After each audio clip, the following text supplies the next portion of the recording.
How do you become likable and build rapport with an opponent that you've never met before?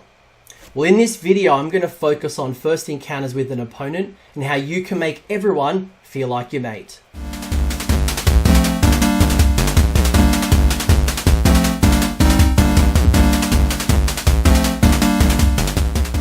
G'day hobbyists, Anthony from AOS Coach here, bringing you the strategies and techniques to help you hit your peak gaming performance. So Age of Sigmar has really hit some serious momentum since the release of the General's Handbook. I don't know what it's like in your area, but I'm seeing a lot more events pop up than I saw last year, and I've seen attendance at these events dramatically increase. You might recall from earlier videos where I spoke about making the most out of a tournament, and I touched on Australia's largest Age of Sigmar event at CamCon. Year on year, this event has doubled when it comes to Age of Sigmar. Last year we had 50, this year we had 100, and I can see that growing over time. And this is not just about CamCon. I've seen it at other large events such as LVO, Adepticon, where they've also seen increases. This growth in our game means that there is a good chance that your next opponent may be someone that you've never met before at your local games club or at a previous event. So how do you set the pace for an enjoyable game? Well, let's look at how you can do that. When you look at this picture, what do you see? Other than a room of extremely handsome gentlemen and strategic geniuses, I see a room full of diversity when it comes to wargamers with their age, their personality, and their experience. This photo was taken at an event I recently hosted which drew players from all across Sydney, Australia. Not only does Sydney have a population of 5 million residents, but we also had people travel between 2 to 3 hours to attend from Canberra and Wollongong. A lot of the people in this photo met for the first time. When I look back at this photo and I reflect, where do you think my eyes go and what do I look at first? If you said yourself or myself, you'd be correct. And I can assure you right now, when you look at a group photo that you're in, I can assure you that you do the same thing. And that's because people like people who are like themselves. We are our favorite person, and often our friends hold a lot of similarities on the things that we like or dislike. And it's those dislikes and likes that help us build great relationships.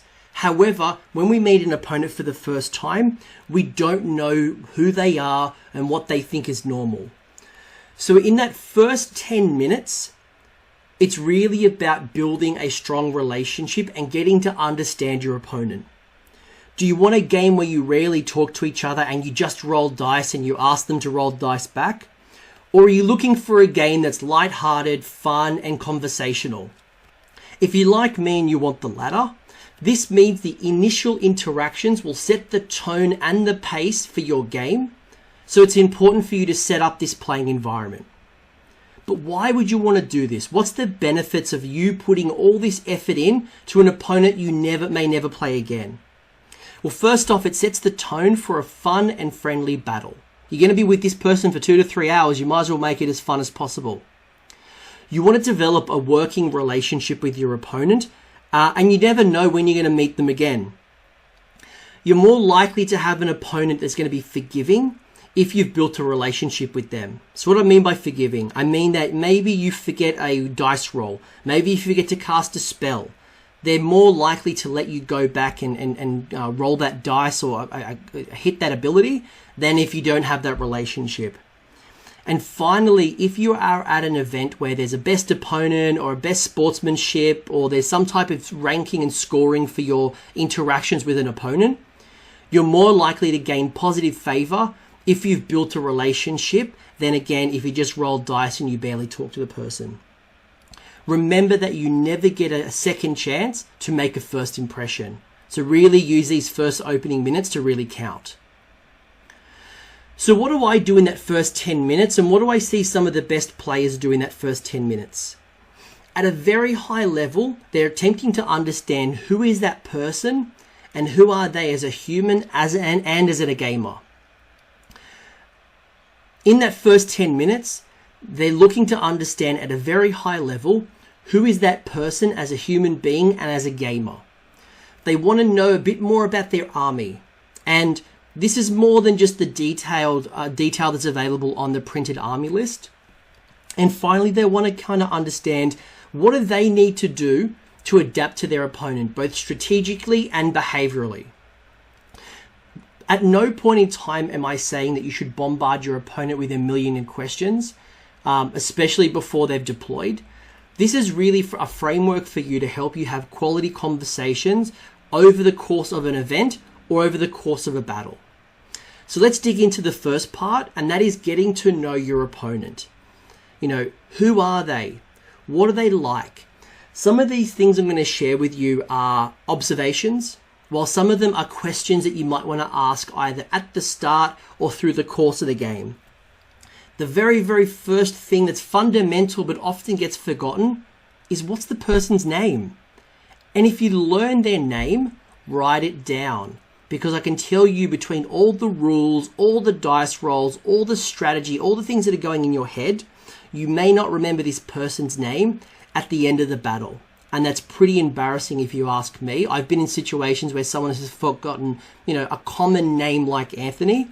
And that kind of destroys any credibility and trust that we've built over a 2 to 3 hour game period. So write it down, write it in a journal, write it in your, if the event has a pack, just write it down somewhere. Are they a veteran of this game or are they new to the game? You may change your behavior and the way you interact with the person. Are they more serious? Are they trying to, be the number one at this tournament, or are they more casual and they're here to roll dice and have a couple of games, in a small period of time? Is their personality extroverted or introverted? An introverted personality may not like you interact with them too much, so you need to give them time and space to think. While an extroverted person wants you to keep up the discussion, they might be, they might like lighthearted banter. They roll a fail that, you'd have a lighthearted laugh at them or laugh with them. While if they have a success, you might want to celebrate their success. Did they travel far to get to where you are? And if they did travel far, a simple acknowledgement of their crazy dedication to traveling to this event will go a long way.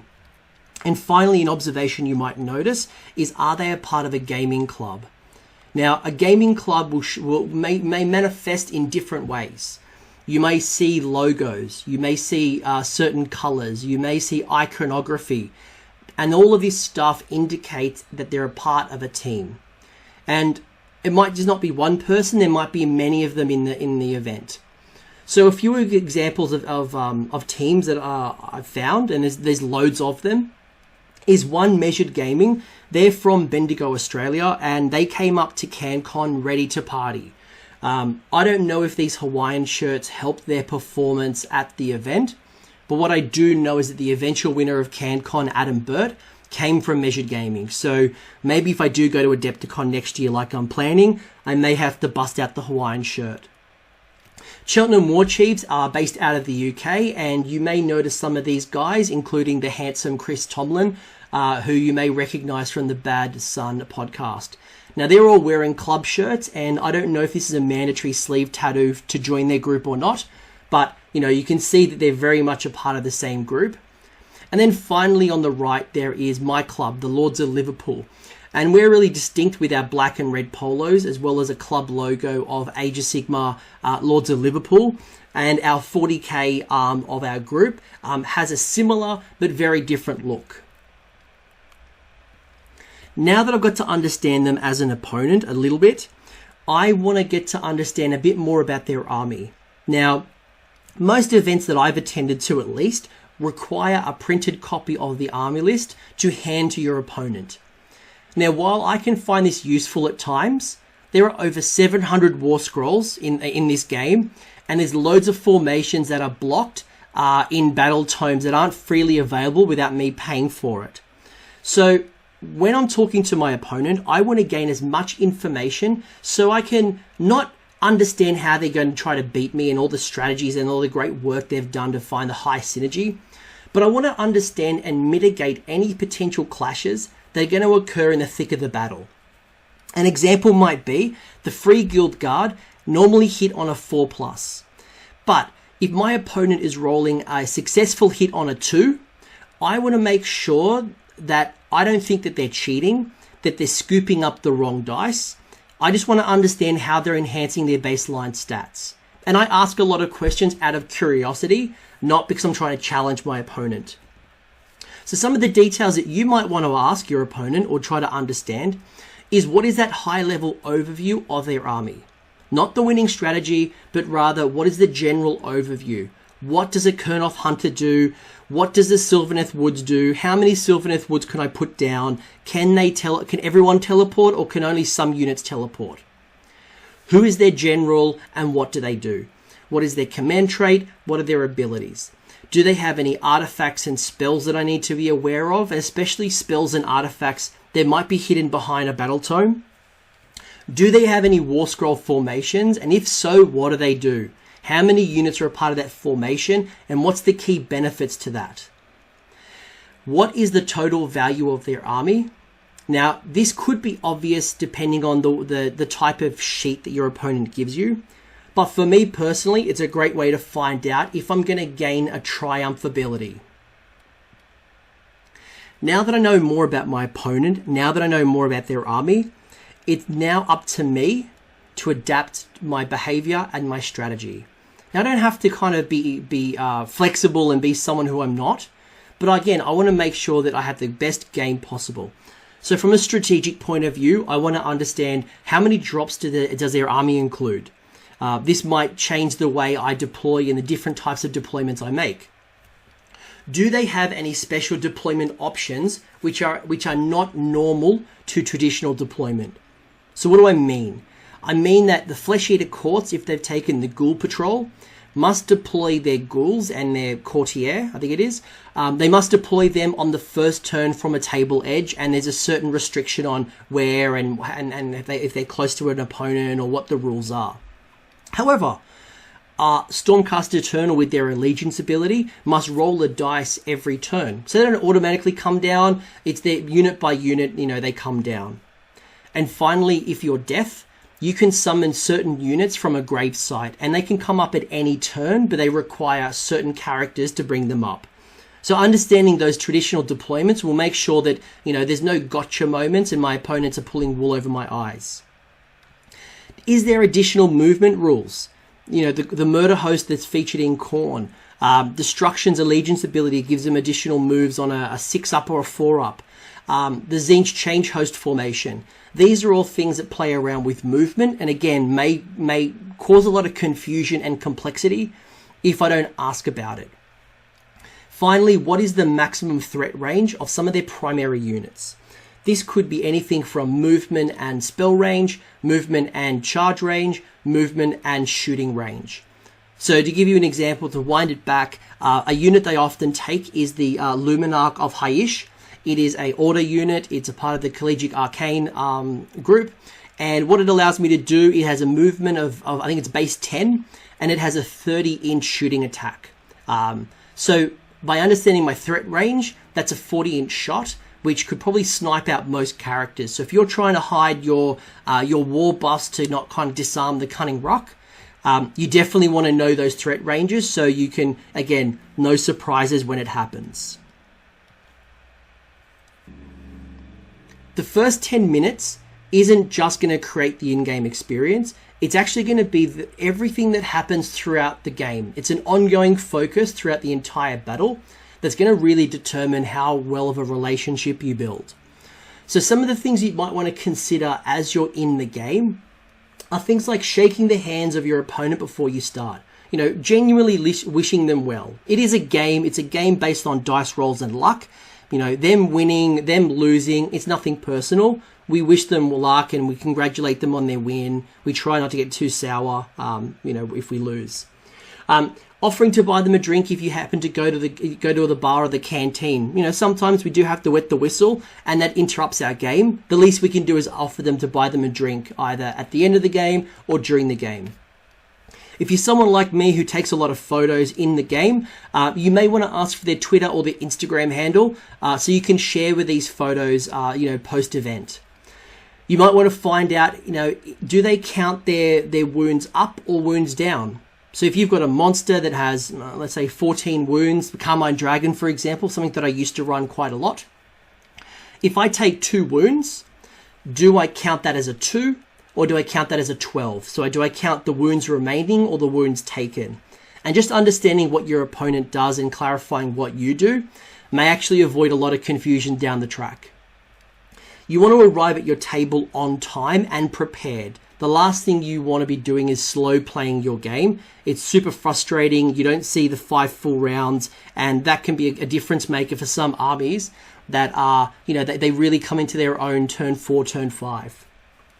And finally, this is, we're all guilty of it, but pay attention in the game and avoid spending too much time on your phone when it's not your turn. Again, we don't want to have confusion that comes up, and it's quite distracting at times as well. So, taking photos, doing it occasionally, but making sure that you're paying as much attention as you can to the game. So, to summarize what we've gone through, first impressions really do count. So if you want to create a great in-game experience, you want to understand your opponent. You want to understand his army better, and you want to adapt accordingly. So the question that I have for you is, how do you build positive relationships with your opponents? I'd like you to leave your comments in the comment section below. And if you've liked this video, make sure to give us a thumbs up. And if you're new to this channel and you haven't subscribed yet, make sure to hit the subscribe button for future videos. Until next time, happy wargaming.